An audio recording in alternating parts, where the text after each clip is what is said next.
গুরুত্বপূর্ণ একটা হাদিস খেয়াল দিয়ে শুনবেন। নবীজি সাল্লাল্লাহু আলাইহি ওয়াসাল্লাম মা বাবার কথাকে কতটা গুরুত্ব দিয়েছেন।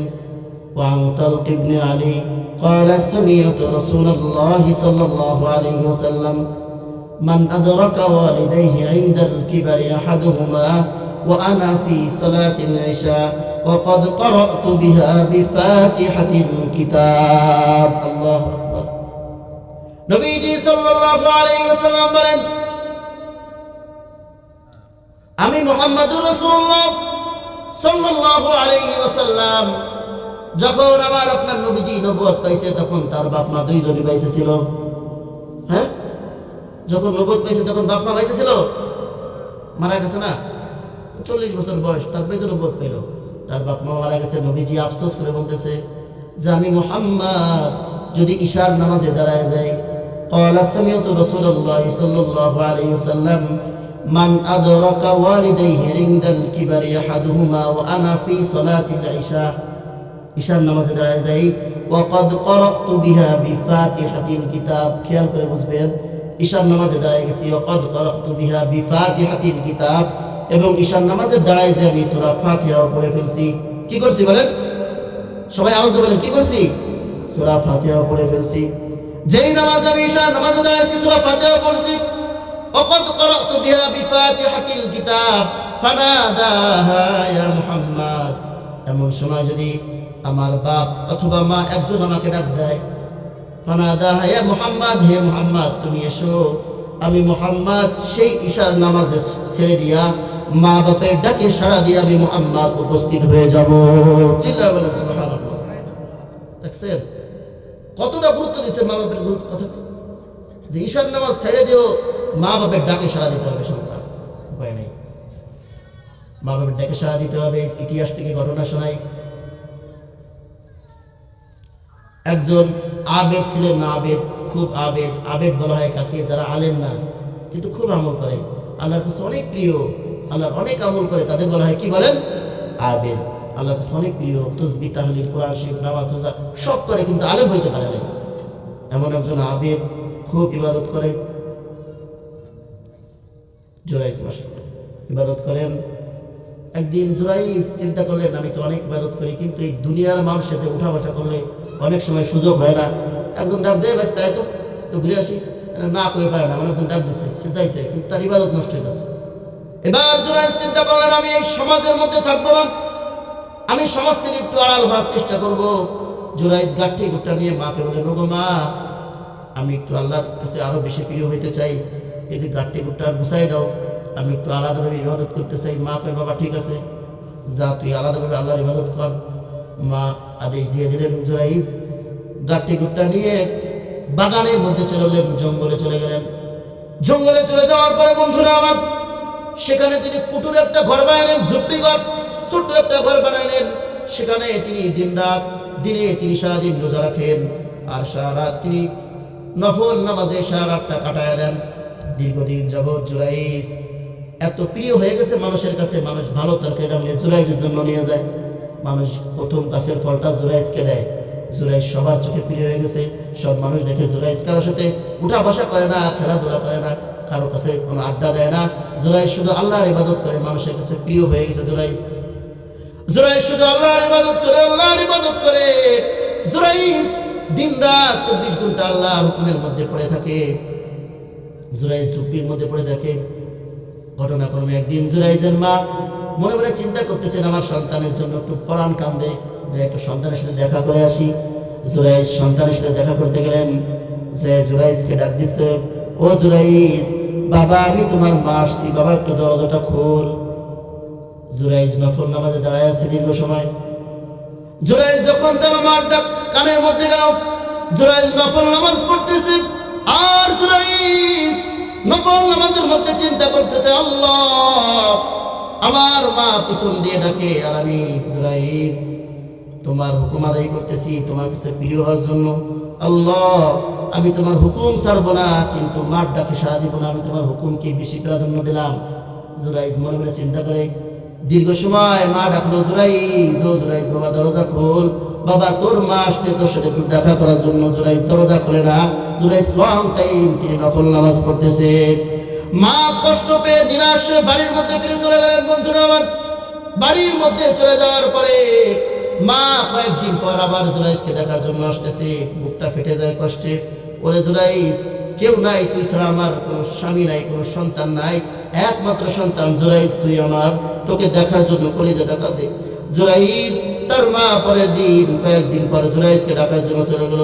ও জুরাইজ, বাবা জুরাইজ, তোর মা আজকে আবার আসছি, বাবা দরজাটা একটু খোল, বাবা দরজা একটু খোল। কিন্তু জুরাইজ নামাজ পড়ে, মার ডাক কানে শুনে, কিন্তু অন্তরে কার মোহাব্বত? আওয়াজ দিয়ে বলেন, আল্লাহর মোহাব্বত। অন্তরে আল্লাহর মোহাব্বত, আল্লাহর কাছে প্রিয় হওয়ার জন্য নফল পড়ে, কিন্তু মার ডাকে সাড়া দেয় না। জুরাইজ আল্লাহর কাছে প্রিয় হওয়ার জন্য নফল নামাজ পড়তেছে, মার ডাকে সাড়া দেয় না। ডাকের গুরুত্ব বুঝতে আপনাদেরকে খেয়াল দিয়ে বোঝেন।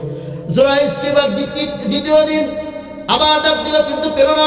জুরাইজের মা চোখের পানিগুলো ছেড়ে দিয়া ওই দিন কান্না করতে করতে বাড়িতে চলে গেলেন, দুঃখ ভরা বুক নিয়া। পরের দিন বাড়িতে চলে যাওয়ার পরে এবার অনেক দিন পর আবার জুরাইজের মার, আবার জুরাইজের জন্য মায়া হয়। কতদিন গেলাম, কিন্তু জুরাইজ আমার জন্য দরজা খুলে না, মনে হয় রাগ করছে। মা ডাক দিলে সন্তান যদি না শুনে, অনেক সময় মা কষ্ট পায়, মনে থেকে খুব কষ্ট পায়, যার জন্য এত করলাম, কিন্তু সেই সন্তান আমার ভুলে গেছে। মনে আছে না নাই বলেন? এমন সন্তান আমাদের সমাজের মধ্যে আছে যারা মা বাবার সাথে বছরের পর বছর একদিন মাকে ডাক দেয় না। ইস, ছোট জীবনে সেই ঘটনার কথা যদি একবার সন্তান দেখতো, তাহলে অবশ্যই আমি পর্যন্ত এখন আমি যখন বুঝতাম না, মাঝে মাঝে মার সাথে মাটা ডাক দিলে মার কথা শুনতাম না, মায়ের চলে যেতাম। মা ডাক দিচ্ছে, দূর, ছোট ছিলাম, অত বুঝতাম না। বলো, এখন যখন আমার সন্তান হয়েছে, এখন আমি বড় হয়েছি, এখন আমার সন্তান হয়েছে, কসম আমি মাঝে মাঝে যে মার পায়ে ধরে এখন আমি অনেক কান্না করি। আসলে এরাই তো আমার সম্পদ, এরাই তো আমার দোয়ার ভান্ডার। এরা যতদিন বেঁচে থাকে ততদিন পৃথিবীর কোনো ভুল ততদিন হয় না। এরা যতদিন বেঁচে থাকে বট গাছের মতো ছায়া দেয়। যতদিন একটা মুরব্বী থাক, সে যদি দুনিয়ার মধ্যে বেঁচে থাকে, গ্রামের একজন মানুষ একটা কথা বলতে গেলে সে বাইরে বলে যে না, ওর গার্জিয়ান এখনো দুনিয়া আছে, ঠিক কিনা বলেন? সে একটা দোয়ার জায়গা, বড় একটা জায়গা এখনো বেঁচে আছে। তো জুরাইজের মা তৃতীয় দিন চোখের পানি ছেড়ে খুব আশা নিয়ে গেলেন, যে বলে, জুরাইজ বাবা শোন, তোর মা আসছি, অনেকদিন দেখি না বাবা, এই হাত দিয়ে তোকে কষ্ট করে বড় বানাইছি বাবা, তোরে কত লালন পালন করছি, তোকে দেখার জন্য পরানটা ছটফট করে রে বাবা, একটু দরজাটা খুলে দে বাবা, আমি তোকে একটু শেষবার মতো একবার দেখি। জুরাইজ মার ডাকে সাড়া দেয় না। জুরাইজ তার নফল নামাজের মধ্যে দাঁড়ায় আছে। জুরাইজের মা দীর্ঘ সময় কান্নাকাটি করলেন। কান্নাকাটি করার পরে এবার জুরাইজের মা বলতেছে, ঠিক আছে, তুই তোর মার মুখ দেখবি না, আল্লাহ তাআলা তোকে যেন বেশ্যার মুখ না দেখায়, না নেয় দুনিয়া থেকে। নাউজুবিল্লাহ। যেই মা দোয়া করছে সঙ্গে সঙ্গে কবুল হয়ে গেছে। মার দোয়া সঙ্গে সঙ্গে কবুল হয় কি হয় না বলেন? যে বলা হয় গুলি মিস আছে, কিন্তু মা বাবার দোয়া এবং বদদোয়া একটাও মিস নাই। জুরাইজ তার মা বাবার দোয়া দিয়ে ফেলেছে, সঙ্গে সঙ্গে কবুল করে নিয়েছেন। তিনি কে? সঙ্গে সঙ্গে আল্লাহ তাআলা কবুল করে নিয়েছেন। এবার কিছুদিন পরে গ্রামের এক কোণা থেকে একটা খবর আসলো যে একটা জারজ সন্তান পয়দা হয়েছে। জারজ সন্তান কাকে বলে? যার বিবাহ হয় নাই কিন্তু বাচ্চা হয়ে গেছে, যার সন্তান পয়দা হয়েছে। এবার সমস্ত মানুষ বলে, তোর বিয়ে তুই সন্তান কোন যাবে রে? এবার বলবি তো বলে আমার সন্তান ওই যে যুক্তি করে এক বুড়ো শয়তান আছে, ওই শয়তানের হলো আমার সন্তানের বাবা। এবার সব গ্রামের মানুষ বলে, কিরে এত দিনের এত ভালো মানুষ, খুব আমলি, এই সেই এত খাওয়া দাওয়া খাই, ও সেই আমল বাদ দিয়ে তালি এই করে বেড়াইতালি না। সমস্ত মানুষ এক হয়ে যুক্তির কাছে গেছে, জুরাইজ বেরো, খুব আমলে লেগে গেছে তুমি, দিদি আমল দেখো আমাদেরকে, আর রাত্রে তুমি জিনা করে বেড়াও। জুরাইজ তো নামাজে দাঁড়ানো ঘর থেকে বেরোয় না, খুব আবেগ, নামাজে কঠোরে দাঁড়িয়েছে, পিছন থেকে ডেলা শুরু হচ্ছে এক সাইডে, এই যে পাশে লাঠিটা গেলে বাড়ি শুরু হচ্ছে, ঝুঁকটি বেরিয়েছে, চিৎকে বেড়াইছে, ঝুঁকটি নামাজ দাঁড়িয়েছে, কলার ধরে নিয়েছে বাইকে। কাহিনী কি তোমার? নামাজ ছাড়ো হয়েছে, অনেক নামাজ পড়ছে, নামাজ ছাড়ো, কলার ধরে বাইকে নিয়েছে। জুরাইজ রে কয়েকজন অনেক মাইর ধরে করছে। জুরাইজ ডাক দিয়ে বলতেছে, এতদিন এত মহাব্বত, এত আদর, এত যত্ন, এত ভক্তি, এখন কেন এত শক্তি? এত ভক্তি, এত মহাব্বত, এত শক্তি, এত কঠোরতা কেন? এবার সমস্ত মানুষ ডাক দিয়ে বলতেছে, জুরাইজ তোমাকে আমরা এতদিন এত ভালো মনে করতাম, ও জুরাইজ, কিন্তু তুমি এই যে গোপনে গোপনে চিনা করছো, এই যে তোমার সন্তান। জুরাইজ আশ্চর্য হয়ে গেছেন। জুরাইজ মনে মনে আল্লাহর কাছে বলতেছে, আল্লাহ আপনাকে খুশি করার জন্য সব সময় সব কাজগুলো করছি, কিন্তু কোনোদিন আপনার বিপরীত যায় নাই। ওগো আল্লাহ, আজকে আপনি এত মানুষের সামনে আমাকে অসম্মান করতেছেন কেন? জুরাইজ কার উদ্দেশ্যে, কাকে খুশি করার জন্য নামাজ পড়ছে? আওয়াজ দিয়ে বলেন, আওয়াজ দিয়ে বলেন কাকে? আল্লাহকে। আল্লাহকে খুশি করার জন্য জুরাইজ নামাজ পড়ছে। এবার এই জুরাইজ যখন বিপদে পড়ছে, যে মানুষটা আল্লাহর জন্য করে আল্লাহ তাআলা তার জন্য করে। চিল্লায়ে বলেন সুবহানাল্লাহ। কোন মানুষ যদি আল্লাহ তাআলার জন্য এক হাত দৌড়ায় যায়, আল্লাহ তাআলা তার জন্য দুই হাত দৌড়ায়। কোন মানুষ যদি আল্লাহ তাআলার জন্য মাজা পানিতে নামে, আল্লাহ তাআলা তার জন্য পুরো মাথা পানিতে নামে। চিল্লায়ে বলেন সুবহানাল্লাহ। জুরাইজ দীর্ঘদিন যাবত আল্লাহকে খুশি করার জন্য নামাজ পড়ছে। আল্লাহ তাআলা সব দৃশ্য করতে দিয়ে তাকায় দেখতেছে। এবার জুরাইজের মাথায় আল্লাহ রাব্বুল আলামিন কেমন যেন কুদরতে বলতেছে, ও জুরাইজ, তুমি তো একমাত্র আমাকে খুশি করার জন্য তুমি ইবাদত করছো, কিন্তু তুমি তোমার মার ডাকে সাড়া দাও নাই। সেই বদদুয়া তোমার কবুল হয়ে গেছে। তুমি তোমার মার ডাকে সাড়া দাও নাই, তোমার সেই বদদুয়া, তোমার মার দোয়াটাও কবুল হয়েছে। আজকে তুমি মানুষের সামনে তোমাকে অসম্মান আমি হইতে দিব না, সেই কাজটা আমি আল্লাহ তাআলা দেখব। তুমি আমার দিক দেখছো, আমি তোমার দিকে দেখব। এবার সমস্ত মানুষের সামনে আল্লাহ তাআলা কুদরতিভাবে জুরাইজের অন্তরের মধ্যে বুদ্ধি দিয়ে দিল, ও জুরাইজ, তুমি সন্তানটাকে আনো, সন্তানটা আজকে তোমার সব প্রমাণগুলো দিয়ে দিবে। চিল্লায়ে বলেন সুবহানাল্লাহ। এবার জুরাইজ ডাকতে বলতেছে, এই ওই সন্তানটাকে আমার সামনে এসো। সন্তানকে যখন সামনে আনা হলো, সন্তান বলতেছে, এই লোক, তোরা ইনাকে মারিস না, ইনি আল্লাহ তাআলার পেয়ারা, ইনি আল্লাহ তাআলার মুহাব্বতের বান্দা, তোরা ইনাকে আর মারিস না। এরা হলো আল্লাহ তাআলার প্রিয় জুরাইজ, আর তোরা এনাকে প্রহর করিস না। এই আমার মা হলো ইনি না, ইনি আমার বাবা না, আমার বাবা হলো অমুক জায়গায় একটা কৃষক, সে আমার মায়ের সাথে জিনা করছে আর আমি দুনিয়ার মধ্যে আসছি। অমুক এক কৃষক, সে হলো আমার মা, সে হলো আমার বাবা। সমস্ত মানুষগুলা ভুল ভেঙে গেছে। এবার সমস্ত মানুষগুলা জুরাইজের পায়ে পড়ে গেছে, হযরত ভুল করে ফেলছি, হযরত মাফ করে দেন, মাফ করে দেন, ভুল করে ফেলছি, না বুঝা। আপনি যদি চান আপনার ঘরটাকে স্বর্ণ দিয়ে আমরা বানিয়ে দিব, আপনি যদি চান মণিমুক্তা দিয়ে আপনার ঘর বানিয়ে দিব, আপনি আমাদেরকে মাফ করে দেন। জুরাইজ বলতেছে, না ভাই, আমি তোমাদের প্রতি অসন্তুষ্ট হয় নাই, কারণ আমার এই সমস্ত কিছু হয়েছে একমাত্র মায়ের বদদুয়ার কারণে, আর কোনো কিছুর কারণে না। চিল্লায়ে বলেন ঠিক কিনা? এই জন্য মায়ের ডাকে সাড়া দেওয়ার দরকার আছে না নাই বলেন? মা বৃদ্ধ হয়ে গেলে মা বাবার খেদমত বাড়াই দিতে হবে। যার মা বাপ এই পৃথিবীর মধ্যে বেঁচে আছে, মনে রাখতে হবে এখনো পর্যন্ত তোমার দরজা খোলা আছে। চিল্লায়ে বলেন, দোয়ার দরজা খোলা আছে, ঠিক কিনা বলেন? এখনো পর্যন্ত দোয়ার দরজা আছে। এখন আপনি মায়ের বাপের পায়ে হাত দিয়ে আপনি কোনো কাজে বেরিয়ে যান, ইনশাআল্লাহ তাআলা সেই কাজে আল্লাহ তাআলা আপনার আলাদাভাবে একটা বরকত দিবে। এই জন্য যাদের মা বাপ বেঁচে আছে তাদের খেদমত করতে হবে, আর যাদের মা বাপ বেঁচে নাই তাদের জন্য চিরজীবন দোয়া করতে হবে। আপনি যে দোয়া করেন, আপনার সন্তানগুলো আপনার মা বাবার জন্য সবসময় আপনার জন্য দোয়া করবে। এই জন্য সেমন সন্তানও দুনিয়ার মধ্যে রেখে যেতে হবে। একটা সন্তানকে মাদ্রাসায় দিয়ে দেন, সমস্যা কি? একটা আলেম বানান, সত্য শিক্ষা আপনি শিক্ষিত করছেন। এই যে দেখি মাঝে মাঝে গুলশান বানানি গ্রামের তো হঠাৎ চলে যায়, একটা হয়েছে কম যাও, সন্তানটারে একটু দূরি পড়াবো, ভালো লেখাপড়া শিখাইতে হবে। তাহলে একটা ভালো শিক্ষা দীক্ষা না দিয়ে গেলে কী করে খাবে না? ঢাকা, গুলশান, বানানি ভালো ভালো জায়গায় ইংলিশে কিসের জন্য ওই জায়গায় ভালো স্কুল, কলেজ, ভার্সিটি আছে। তো যখন বৃদ্ধ হয়ে গেছে 20-25 বছর পরে, দেখো কাকা কী অবস্থা তোমার? কি সে শয়তান আমারে সেই বৃদ্ধাশ্রমে ঠেলে দিচ্ছে। তাই বৃদ্ধাশ্রমে কী শিক্ষার জন্য নিলা? যে সন্তানের উচ্চ শিক্ষা শিক্ষিত করার জন্য নিলা, তো সেই সন্তান তোমার বৃদ্ধাশ্রমে থেকে আসলো।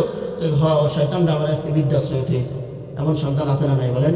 কোনো গরিব মানুষের সন্তান, কোনো আলেমের সন্তান আপনি কোনো জন্য বৃদ্ধাশ্রমে দেখবেন না। বৃদ্ধাশ্রমে দেখবেন উচ্চ শিক্ষায় শিক্ষিত কোনো জারক সন্তান, ঠিক কিনা বলেন? আজকে তারা উচ্চ শিক্ষার শিক্ষিত নামে এই ভণ্ডামি করে তারা আজকে মা বাপকে সব থেকে নরকের মধ্যে ফেলায়। কখনো কোনো আলেমের বাপ মা, কখনো কোনো গরিব মানুষের সন্তান, কখনো কোনো বাপ মাকে বৃদ্ধাশ্রমে দেয় না। এমন আছে নাকি বলেন?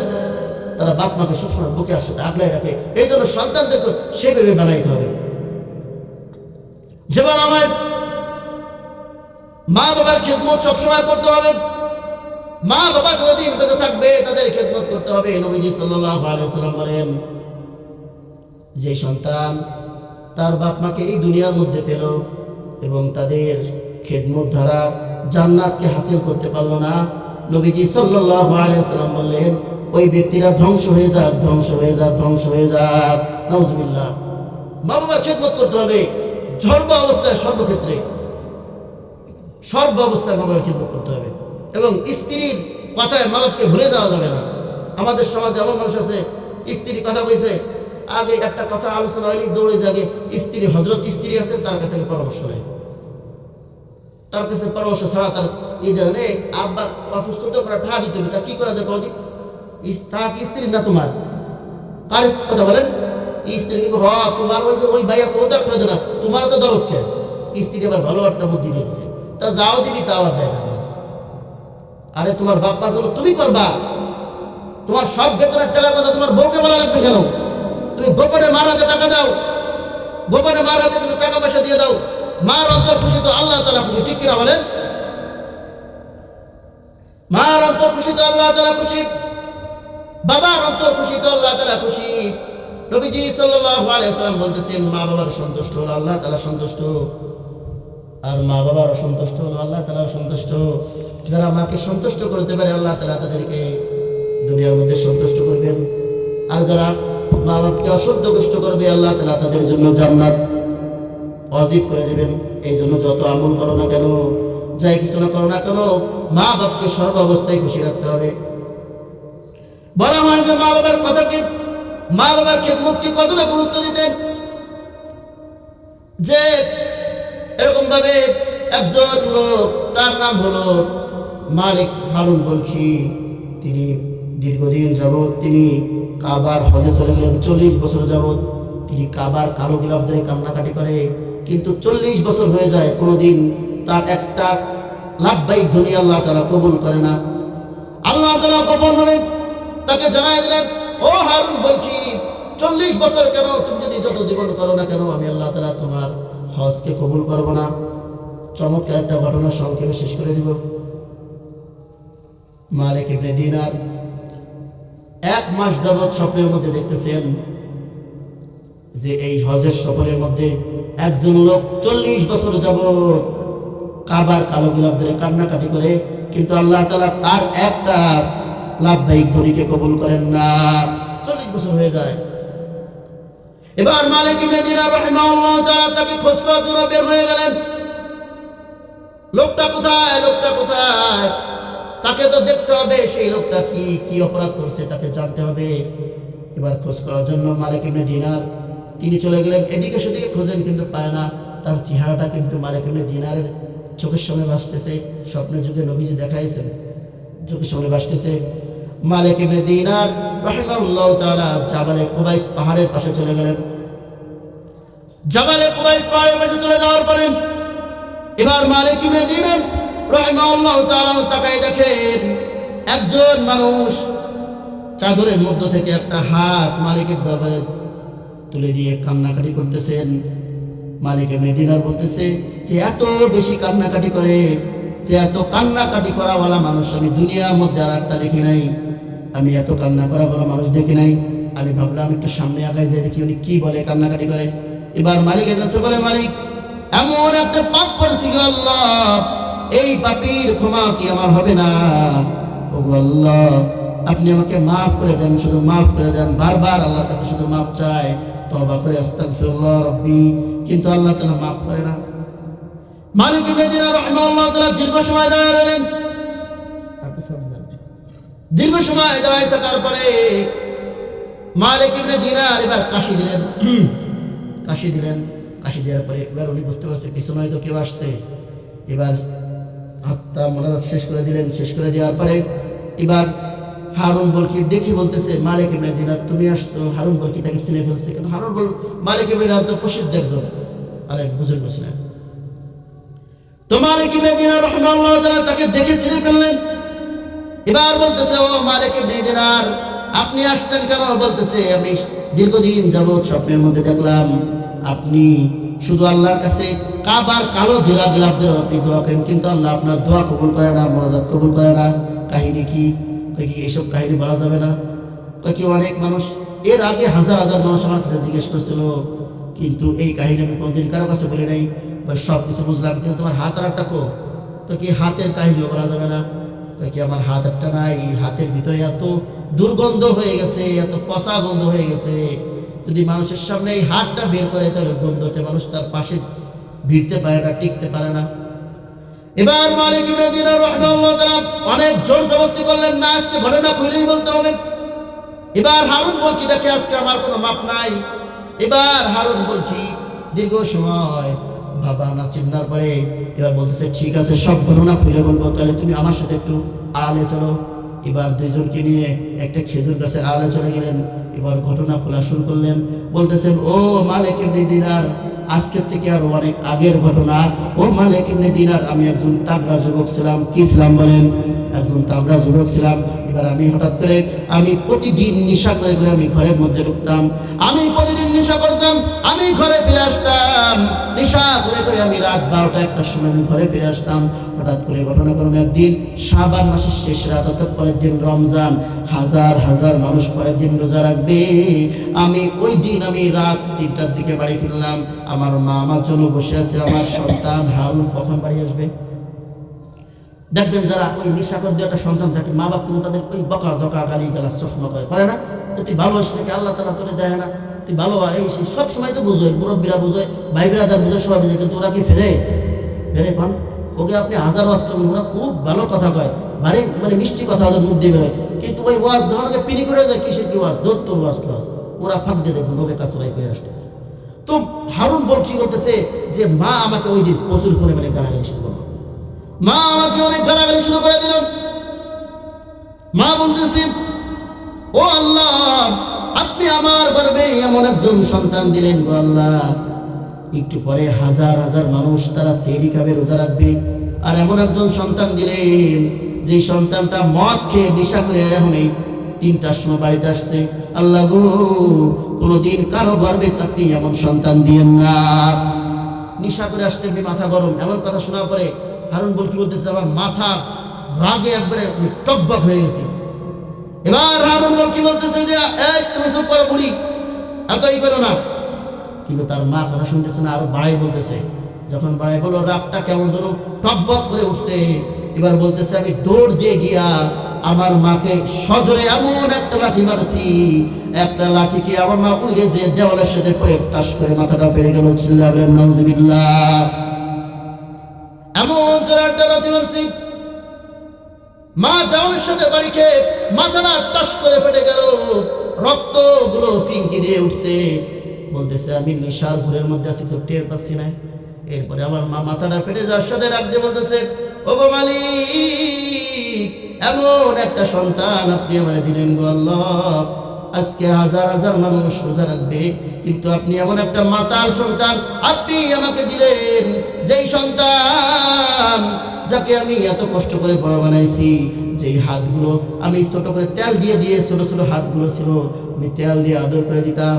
এই শীতের সময় আসলে আমি কম্বল দিয়ে ভালোভাবে ঢেকে দিতাম। অনেক সময় আমার গায়ে কম্বল দিতাম না, ও প্রস্তাব করে দিত, আমার গায়ের কম্বলটা আমার সন্তানকে দিয়েছি। কত কষ্ট করে খাওয়াইছি, হাঁটান শিখেছি, কথা বলা শিখেছি। আবার যখন বড় হয়েছে, শিক্ষিত হয়েছে, পড়ালেখা শিখেছি। আবার যখন বড় শিক্ষিত হয়েছে, চাকরি পায় নাই, সমাজে সমাজে ঘুরছে, কোথাও কোনো চাকরি মেলে না, যায় নামাজে বসে আমি আমার সন্তানের জন্য দোয়া করছি, ওগো আল্লাহ, আমার সন্তানের জন্য একটা চাকরির ব্যবস্থা করে দেন। আল্লাহর কাছে দোয়া করে মা বাপ পারে কিনা বলেন?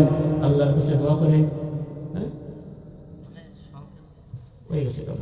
আল্লাহর কাছে দোয়া করে, ওগো আল্লাহ, আপনি আমার সন্তানটাকে, আল্লাহ আপনি আমার সন্তানটাকে চাকরির ব্যবস্থা করে দেন। মা বাপ দোয়া করে না? দোয়া করে চাকরির ব্যবস্থা করে দেন। বলতেছে, আল্লাহ আপনি এমন একটা সন্তান আপনি আমাকে দিলেন, যেই সন্তান রাতের গভীরে নেশা করে বাড়িতে এসে আমাকে আজকে মারলো। আল্লাহ এমন সন্তান আপনি কারো গর্বে আপনি দিয়েন না। এই কথা বলার সাথে সাথে এবার হারুন বলকি রেগে গেলেন। এবার বলতেছে, আমার রাগটা কেমন যেন মাথায় উঠে গেল। আমি দৌড় দিয়ে গিয়া আমার মাকে 2 হাতে উঠাই নিয়া, আমাদের বাইরে একটা বিশাল একটা কড়াই ছিল, একটা তাফালে ওই যে রস গরম করে, অনেক সময় ধান সেদ্ধ করে, রাতের গভীরে ধান সেদ্ধ করতো, সেরকম আগুন জ্বলা একটা চুলার মধ্যে আমার মাকে নিয়ে ঠাস করে ফেলাই দিলাম। আর তৎকালীন সময় এত এরকম ভাবে ঘন ঘন বসতি ছিল না, দূরে দূরে একটা বাড়ি ছিল, কোনো মানুষ আওয়াজ পাইল না। আমার মা চিৎকার করে কাঁদতেছে, কোনো আওয়াজ কেউ পায় নাই। আমি আমার স্ত্রীর ঘরটাকে আমি শিকল দিয়ে লাগাই দিছি, বাইরে দিয়ে বের হইতে পারে না। স্ত্রী চিৎকার করে, মা চিৎকার করতে করতে সেই আগুনের মধ্যে পড়ে সেখানে মা মারা গেল। বলতেছে আমি নেশার ঘরের কারণে আমি কিছুই টের পেলাম না, আমি ঘরের মধ্যে যে ঘুমাই পড়লাম। ঘুমাই পড়ে যাওয়ার পরে এবার যখন সমস্ত মানুষ যখন জমা হয়ে গেল, হাউকাও শুরু করলো, সকাল হয়ে গেল, যখন আমার নেশার ঘরটা কেটে গেল, আমি হাতের দিকে তাকাই দেখি আমার হাতের মধ্যে রক্ত লাগা আছে। তখন আমি লাফ দিয়ে উঠলাম, কিরে আমার হাতে রক্ত কে? এবার আমি দৌড়ে উঠলাম, দৌড়তে বাইরে যাই দেখি হাজার হাজার মানুষ বাইরে ভিড় জমকে, আর সমস্ত মানুষগুলা হারুন বলকে ধিক্কার জানাইতেছে, এই হারুন, তোর মতো সন্তান আল্লাহ তাআলা যেন কাউকে না দেয়, এ কি কাজ করলি, এমন একটা কাজ করলি, মাকে নিজের হাতে মেরে ফেললি। এবার সমস্ত মানুষটাকে লাঞ্ছনা করে ধিক্কার জানায়। এবার তার বউ বলতেছে, ও স্বামী, তোমার মতন এত জঘন্য স্বামী এই পৃথিবীতে আমি আর দেখি নাই। ও আল্লাহ তাআলার কাছে বলি, তোমার মতো স্বামীর সাথে আর আমি কোনোদিন সংসার করবো না, সব কিছু রেখে আমি চলে যাচ্ছি, আর জীবনে কোনোদিন আসবো না। সমস্ত কথা যখন মানুষের শুনছে, তখন হারুন বলকি এত লজ্জা পাইছে, এত লজ্জা পাইছে, আর নিজেকে মানাই দিতে পারতেছে না যে আমি আমার নিজের হাতে মাকে মেরে ফেললাম, এত একটা জঘন্য কাজ করতে পারলাম। এবার হারুন বলকি বলতেছে, দৌড় দিয়ে গিয়ে আমি ঘরের থেকে আমি একটা কোরআন নিয়ে আসলাম। কোরআন নিয়ে আসার পরে বন্ধুরা আমার, যখন আমি কোরআন আনলাম, আনার পরে আমি চিন্তা করতেছি যে হাত দিয়ে আমি আমার মাকে মারছি, ওই হাতই আমি দুনিয়ার মধ্যে রাখবো না। বন্ধুরা আমার, একটা কোপ দিয়ে হাতটাকে আলাদা করে ফেললেন। আলাদা করে ফেলার পরে এবার তার ঘরের মধ্যে রক্তগুলা ফিঙ্কি দিয়ে উঠতেছে, আর তার ঘরের মধ্যে ৮,০০০ দিরহাম ছিল। ৮,০০০ দিরহাম গরিব মানুষের মধ্যে বিলি করে দিয়া এবার হারুন বলকি তিনি কাবা শরীফে চলে গেলেন। ৪০ বছর যাবত তিনি কাবার কালো গ্রন্থরে কাঁদে, কিন্তু আল্লাহ তাআলা মাফ করে না। এবার মালিক ইবনে দিনার বলতেছে, ও হারুন বলকি, লম্বা ঘটনা সংক্ষিপ্ত করে শেষ করে দিছি। হারুন বলকি বলতেছে, ও মালিক ইবনে দিনার বলতেছে, ও হারুন বলকি, তুমি যে পাপটা করছো আল্লাহ তাআলা তোমাকে মাফ করবে না। একটা কাজ করে চলো, আমরা দুজন মিলে নবীজি সাল্লাল্লাহু আলাইহি ওয়াসাল্লামের রওজা মুবারকে যাই। রওজা মুবারকে যাইয়া নবীজি সাল্লাল্লাহু আলাইহি ওয়াসাল্লামের রওজার পাশে গিয়া হারুন বলকি এবং মালিক ইবনে দিনার দুজনে দাঁড়িয়ে দিয়ে তার রওজাটাকে পরিষ্কার করলো। পরিষ্কার করার পরে এবার তার নবীজি সাল্লাল্লাহু আলাইহি ওয়াসাল্লামের মাথার পাশে বসলেন। এবার মালিকের দরবারে দুহাত তুলে দিয়ে কান্না করে, মালিক, হারুন যেই কাজটা করেছে, আল্লাহ আপনার বন্ধুর কবরের পাশে আসলাম, আপনার বন্ধুর ওসিলায় আল্লাহ আপনি হারুনের জীবনের গুনাহ খাতা মাফ করে দেন। আল্লাহ ৪০ বছর কাঁদছে, অনেক কাঁদছে, আল্লাহ না বুঝে তার মাকে মেরে ফেলছে, আল্লাহ মাফ করে দেন। আপনি আপনার বন্ধুর কবরের পাশে আসলাম। এরপরে এবার কি করলেন, তারা বাড়িতে চলে গেলেন। রাত যখন গভীর হয়ে গেল, নবীজি সাল্লাল্লাহু আলাইহি ওয়াসাল্লাম মালিক ইবনে দিনারকে স্বপ্নে দেখান, ও মালিক ইবনে দিনার, তুমি হারুনকে বলে দিও আল্লাহ তাআলা তার জিন্দেগীর সমস্ত গুনাহ খাতাগুলোকে মাফ করে দিয়েছে। চিল্লায়া বলেন সুবহানাল্লাহ। আল্লাহ তাআলা তার সমস্ত গুনাহ খাতাগুলো মাফ করে দিয়েছে।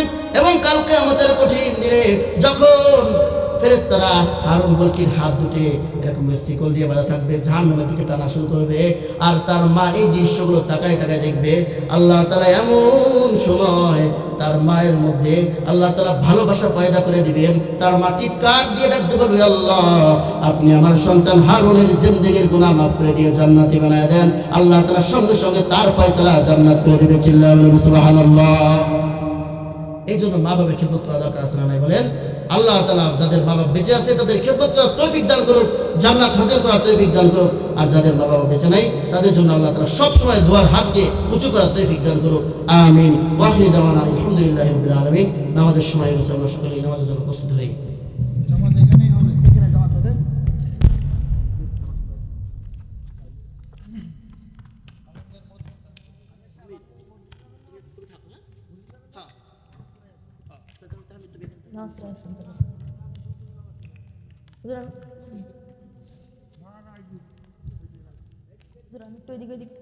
এদিকে থাকবেন।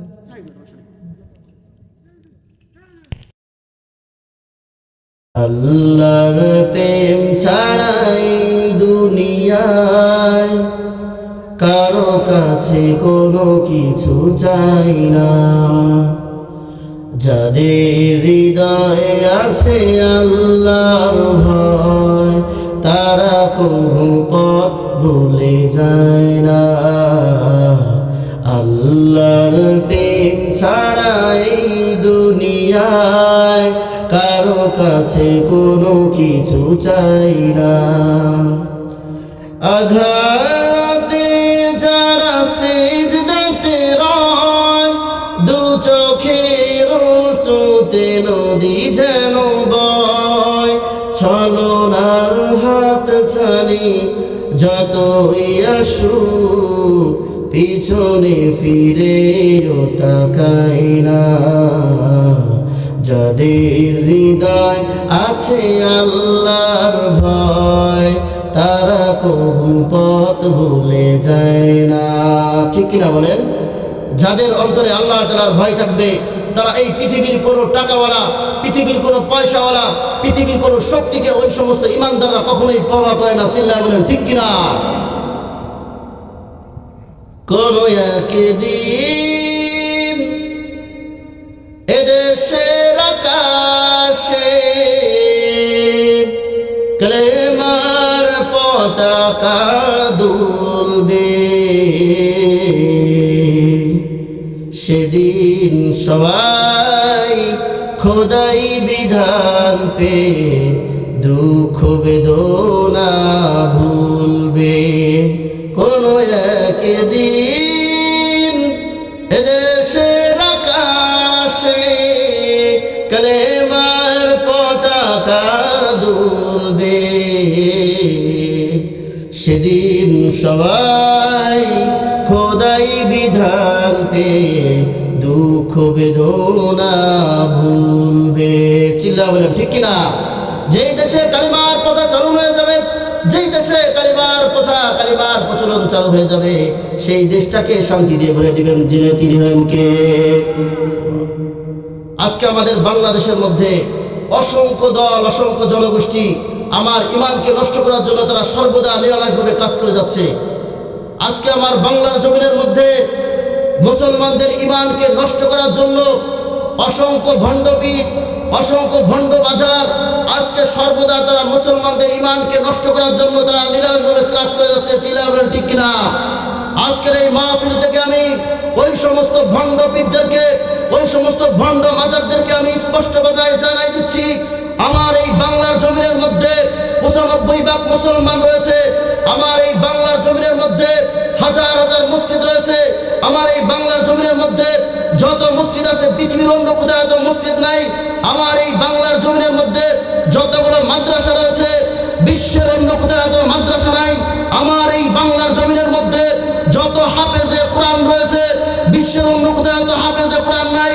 অর্থাৎ মুসলমানদের দেশে, বাংলার জমিনে, কোরআনের দেশে মাদ্রাসা মসজিদের দেখে আলেম ওলামা থাকবে, মাদ্রাসা থাকবে, মুসলমান থাকবে।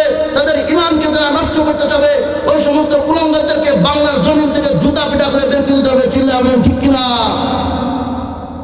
ইমান কখনোই নষ্ট করা যাবে না, কারণ ইমান হলো একটা মুসলমানের জীবনের সবচেয়ে দামি সম্পদ। আল্লাহ রাব্বুল আলামিন আমাদের সকলকে ইমান হেফাজত করার তৌফিক দান করুন। আলহামদুলিল্লাহ। আসুন আগে আমরা সেই মহান রব্বুল আলামিনের দরবারে শুকরিয়া আদায় করে নেই, যেই মহান মালিক, এই সুবিশাল বিস্তীর্ণ আকাশের মালিক, সুজলা সুফলা সবুজ শ্যামল এই দুনিয়ার মালিক, ভেস্ত দোজকের মালিক। সেই মহান রব্বুল আলামিনের দরবারে শুকরিয়া আদায় করে নেই, যেই মহান মালিক আমাকে আপনাকে আসমান এবং জমিনের মাঝখানে সিরিগাল, কুত্তা, জানোয়ার না বানায় মানব বানাইলেন। ঠিক কিনা বলেন? এবং কালিমা বললে অনেক তাওহীদি মুসলমান বানাইলেন। তদুপরি সর্বযুগের, সর্বকালের সর্বশ্রেষ্ঠ মানব, সাইয়্যিদুল আম্বিয়া, আশরাফুল আম্বিয়া, খাতামুল আম্বিয়া, বিশ্বনবী, শেষ নবী, শ্রেষ্ঠ নবী মুহাম্মদুর রাসূলুল্লাহ সাল্লাল্লাহু আলাইহি ওয়াসাল্লামের উম্মত বানাইছেন।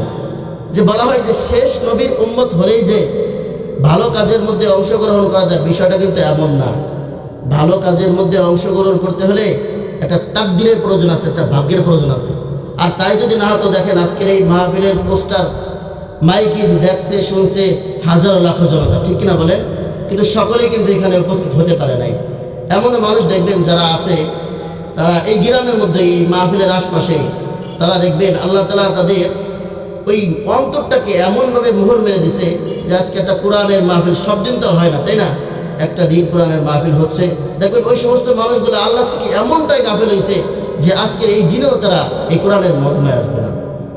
তো আল্লাহ রাব্বুল আলামিন আমাকে আপনাকে অত্যন্ত ভালোবেসে মোহাব্বত করে ইলেকশন সিলেকশন যাচন বাছন করে যে আল্লাহ রাব্বুল আলামিন এই জান্নাতের বাগানের মধ্যে এনে বসিয়ে দিলেন, এজন্য আপনারা খুশি না বেজার? খুশির আওয়াজটাকে আসতে হবে নাকি জোরে হবে?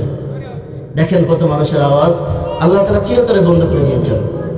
তারা হসপিটালের মধ্যে তারা কত মানুষের আওয়াজ আল্লাহ তাআলা বন্ধ করে দিয়েছেন। তারা হসপিটালের বেডের মধ্যে তারা ইশারায় ইশারায় কথা বলতেছে। আবার দেখেন কত মানুষের আওয়াজ আল্লাহ তাআলা চিরতরে বন্ধ করে দিয়েছেন। তারা চিরস্থায়ী গোরস্থানের মধ্যে শুয়ে আছে, কোনোদিন চাইলে আর তারা কথা বলতে পারবে না। তো আল্লাহ রাব্বুল আলামিন যেই মালিক আমাকে আপনাকে হসপিটালের বেডের মধ্যে নেন নাই, তো যেই আল্লাহ রাব্বুল আলামিন আমাদেরকে গোরস্থানের মধ্যে নেন নাই, যে আল্লাহ তাআলা আমাকে আপনাকে ভালোবেসে অত্যন্ত মহব্বত করে কুদরতি হাত দ্বারা জান্নাতের মধ্যে এনে বসিয়ে দিলেন, এর জন্য সেই মালিককে খুশি করার লক্ষ্যে একবার জবান খুলে শুকরিয়া আদায় করা যাবে কি? আলহামদুলিল্লাহ, আলহামদুলিল্লাহ। ঐতিহ্যবাহী মরহুম মফজল শেখ ও কবরবাসীদের মাগফিরাত কামনায় 12তম বার্ষিক ওয়াজ এবং দোয়া মাহফিলের আয়োজন করা হয়েছে। আমি ধন্যবাদ জ্ঞাপন করছি আজকের এই সমস্ত মেহমান বিন্দুদেরকে, এবং আমার মন থেকে আমি অন্তঃস্থল থেকে ধন্যবাদ জানাচ্ছি আমাদের বিশেষ করে খাস করে যারা এই মাহফিলের আয়োজনটা করেছেন। অত্যন্ত সৌভাগ্যবান তারা, আমি বলবো এরা অত্যন্ত সৌভাগ্যবানের মাতা পিতা, যারা এত বড় কোরআনের মজমা দিয়েছেন তার বাবাকে সহ পুরো গ্রামবাসীর দোয়ার মাগফিরাতের জন্য। কারণ এখানে কোরআনের কথা হবে, কোরআনের আলোচনা হবে, তার থেকে মানুষ সকল মানুষরা একজন মানুষ যদি একটা কোরআনের কথা শুনে যদি হিদায়াত পেয়ে যায়, তো এটাই আলহামদুলিল্লাহ আল্লাহ তাআলার কাছে জানাব যথেষ্ট।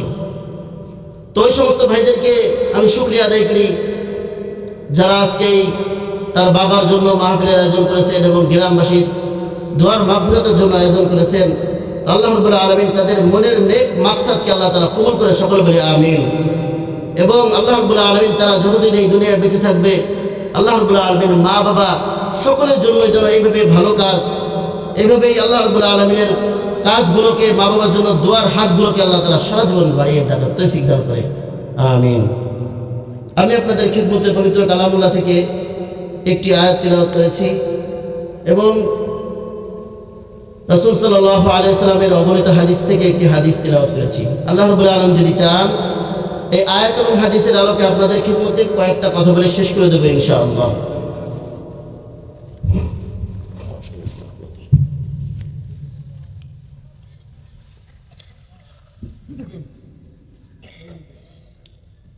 এই পৃথিবীর মধ্যে আল্লাহ রাব্বুল আলামিন নারী এবং পুরুষকে তৈরি করেছেন। নারী এবং পুরুষকে তৈরি করে আল্লাহ রাব্বুল আলামিন দুইটা জাতিকে আলাদা আলাদা ভাগ করে দিয়েছেন। নারী থাকবে ঘরের ভিতরে, তারা ঘরের কাজবাজ করবে, আর পুরুষ তারা বাইরে, তারা মজবুত, তারা স্ট্রং, তারা বাইরের কাজ করবে। নারী দিয়ে যদি হাল বয় দিচ্ছেন তারা কি পারবে? গরুতি গুঁতো দিয়ে চিপকে ফেলে দেবে, ঠিক কিনা বলেন? এক টান দিয়ে আসলে দিয়ে নিয়ে চলে যাবে গাছ গাছরা দিয়ে। কিন্তু পুরুষ মানুষের তো শক্তিশালী, সে গরুরা কীভাবে সামলাইতে হয় সব পারবে। আমাদের বর্তমান সমাজের মধ্যে নারী পুরুষ সমান অধিকার আছে না নাই বলেন? তারা আমাদের কিছু সমান অধিকার চায়। তো ঠিক আছে, আজকে থেকে পুরুষরা ঘরের মধ্যে বসে বসে তারা রান্না করবে, আর তোমরা যাও রিক্সা চালাবে, যে কয়দিন চালাইতে পারো। সম্মান কি থাকবে? থাকবে সম্মান? কায়দা আছে? থাকবে না। এই জন্য আল্লাহ তাআলা যেখানে যেটা, তো সেখানে সেটা আল্লাহ তাআলা সৃষ্টি করে দিয়েছেন, যেখানে যেটা দরকার। এটা টিউব আর টায়ারের উদাহরণ। এখন সবসময় তো টায়ারটা বাইরেই থাকে, তাই ঠিক কিনা বলেন? টায়ারটা যদি বলে মনে মনে বলে, টিউব যদি এখন বলে যে এতদিন যাবৎ আমি একা ভিতরে রয়েছি, আমি আর পারবো না, আজকের পর থেকে তুমি টায়ার এখন ভিতরে আসো আর আমি বাইরে যাবো। আপনি বলেন তো, টিউব যদি বাইরে লাগায়, টায়ার ভিতরে লাগায়, ওই টিউবের তো আলাদা বাতাস মানে হাওয়াটা রাখার একটা ক্ষমতা আছে টিউবের ভিতরে। টায়ার কি রাখতে পারবে? ওইটা টায়ার তো রাখতে, টায়ার ফস করে হাওয়াটা ছেড়ে দেবে। আর টিউব যদি আপনি বাইরে যেতে চান, গাড়ি এখান তো ওই পর্যন্ত যাওয়া যাবে নাকি? কাশ্মীরের মধ্যে যাওয়া যাবে? ওদের ছিঁড়ে পড়ে ঘুষে একবারে গুতো একবারে শেষ। তো যারা নারী পুরুষ এবং সমান অধিকার চায়, তাদের পুরো চাওয়াটাই হচ্ছে ভুল। নারী নারীর জায়গায় এবং পুরুষ পুরুষের জায়গায়। নবীজি সাল্লাল্লাহু আলাইহি সাল্লাম জানাই দিচ্ছেন, যদি আমি এই পৃথিবীর মধ্যে আমি যদি কোনো মানুষকে কাউকে সিজদা করার কথা বলতাম, তো আমি প্রত্যেকটাকে নারীকে বলতাম, তোমরা নারীর পায়ে তোমরা সিজদা করো, তোমরা নারীর পায়ে সিজদা করো। এবং আল্লাহ রাব্বুল আলামিন নারীর চেয়ে পুরুষকে আল্লাহ রাব্বুল আলামিন বেশি বেশি অধিকার দিয়েছে, বেশি শক্তিশালী বানাইছে, তাকে তার সম্মান বেশি দিয়েছে পুরুষের খিদমতের দ্বারা। যদি কোনো নারী পুরুষের যদি খেদমতের দ্বারা নিজের জীবনকে গুছিয়ে নিতে পারে, যদি কোনো নারী যখন স্বামী বাড়িতে ফিরবে, বাড়িতে ফেরার পরে যদি কোনো নারী, যদি কোনো মেয়ে মানুষ, কোনো স্ত্রী তার স্বামীকে শুধু গাড় থেকে শার্টের বোতামগুলো খুলে দেয়, প্রত্যেকটা বোতাম খুলে দেওয়ার দ্বারা আল্লাহ রাব্বুল আলামিন তার আমলনামায় 7 ভরি স্বর্ণ দান করলে যে সওয়াব হতো, আল্লাহ রাব্বুল আলামিন তার আমলনামায় সেই সওয়াব দান করে। সুবহানাল্লাহ, কত সম্মান নারী! নারী জান্নাতে যাওয়ার একদম সহজ। সংক্ষেপের ভিতরে থাকতে হবে, ঘরের ভিতরে থেকে কাজ করতে হবে। টায়ার যেমন বাইরে কাজ করবে, মজবুত কাজগুলো টায়ার করবে, আর টিউব যেমন ভিতরে থাকবে। নারীদেরকে আল্লাহ তাআলা বলছে, ও নারী, তোমরা হলো নরম জাতি, তোমরা ঘরে থাকবা, তোমরা বাইরে যাওয়ার চেষ্টা করো না। সারাদিন কাজ করার পরে এখন ভাঙ্গা কোদাল, ওইটা কি ধুয়ে ফাইলে একবারে আতর দিয়ে যায় না, মাঝে মধ্যে পেঁচাইয়া টেরামের বুদ্ধের সিন্ধুকের ভিতরে রেখে দেন নাকি? ও তো গোয়ালি বাইরে। চোর একজন যদি বাড়ির ভিতরে আসে, আসার পরে এখন যদি দেখা যায় বাইরের দরজার সামনে এত এখন সামনে কানেরটা পড়া কিংবা নাহেরটা পড়া, চোর কি ওইটা থুয়ে যাবে নাকি? চোর কবিরে পাইছে তো ঘরে ঢোয়ার আগেই পেয়ে গেছে, ঝড়ার আঘাত মানে মেঘ আসার আগে মিষ্টি। কিন্তু ওই যে বাইরে এখানে কোদাল ধুয়ে দিচ্ছেন, ও কোনোদিন দেখছেন কোনো কোদাল চলে নিয়ে গেল? ওই দূর ও নিয়ে কি আর ধোয়া ফাল্লা বয়সময় যদি জং ধরে গেছে, ও নিয়ে কোনো কাজ হবে না।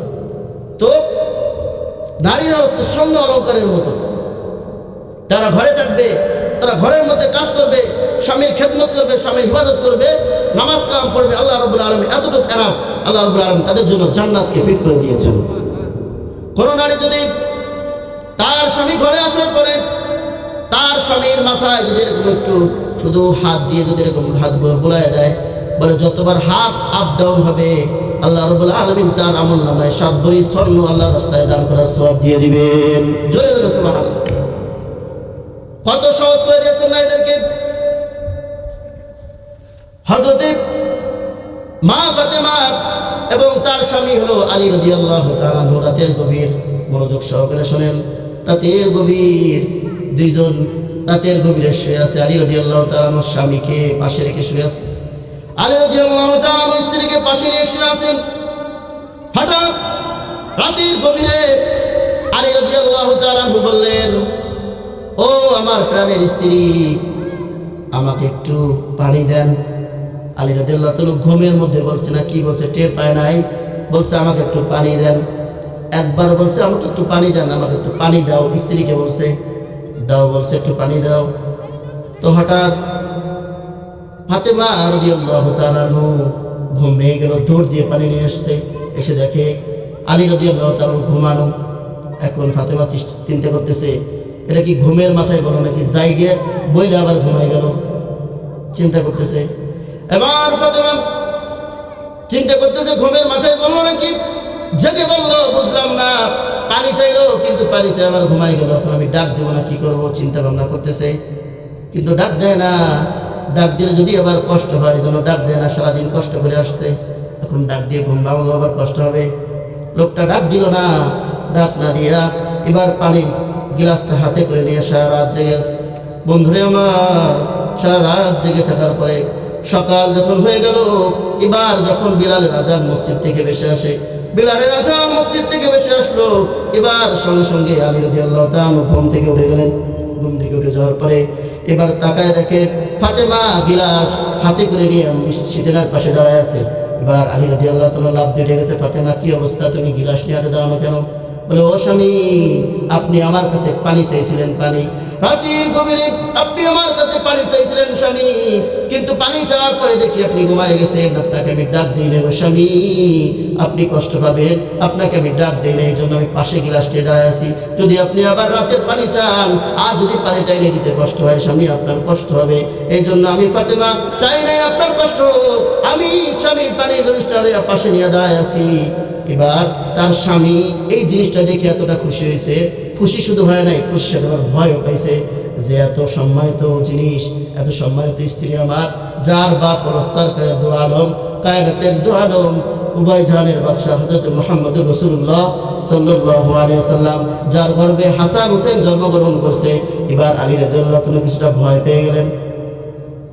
এবার আলী রাদিয়াল্লাহু তাআলা স্ত্রীকে ডাক দিয়ে বলতেছেন, ওগো স্ত্রী, আজকে তুমি যেই কাজটা করছো, সারা রাত তোমার জন্য পানি নিয়ে দাঁড়াইছিলা, এই কথা কখনোই তুমি তোমার বাবার কাছে বলো না।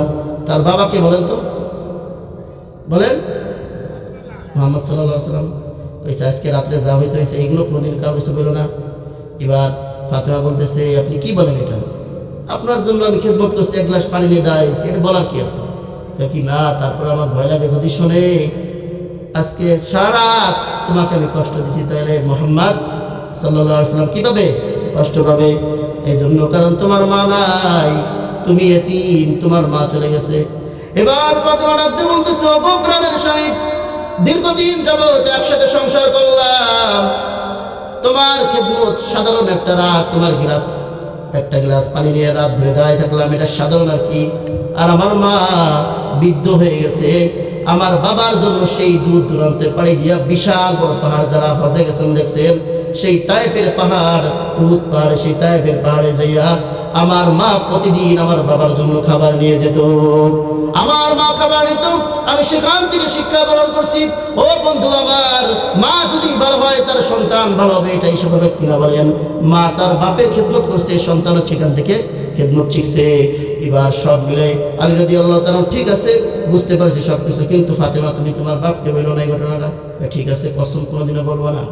এবার পরের দিন এই বলার পরে রাতারাতি কথা মোটামুটি শেষ হইল, ফজরের নামাজে চলে গেল আলী রাদিয়াল্লাহু তাআলা আনহু।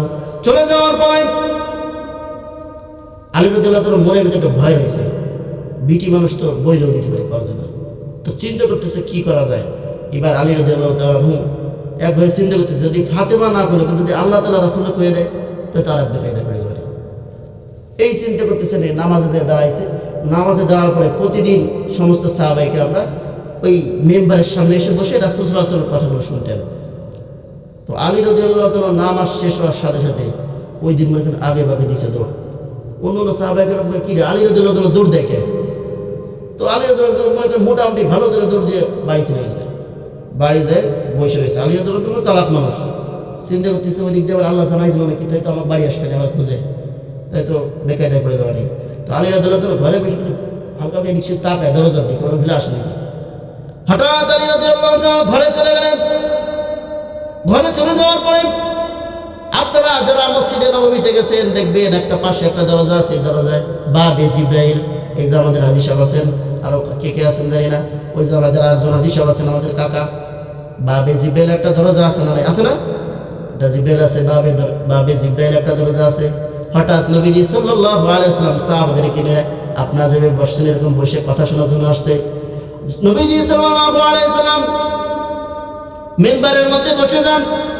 বসে কোন মানুষ কোন স্বপ্ন দেখছে কিনা, যদি স্বপ্নের কথা বলতো নবীজি সাল্লাল্লাহু আলাইহি ওয়াসাল্লাম তাদের স্বপ্নের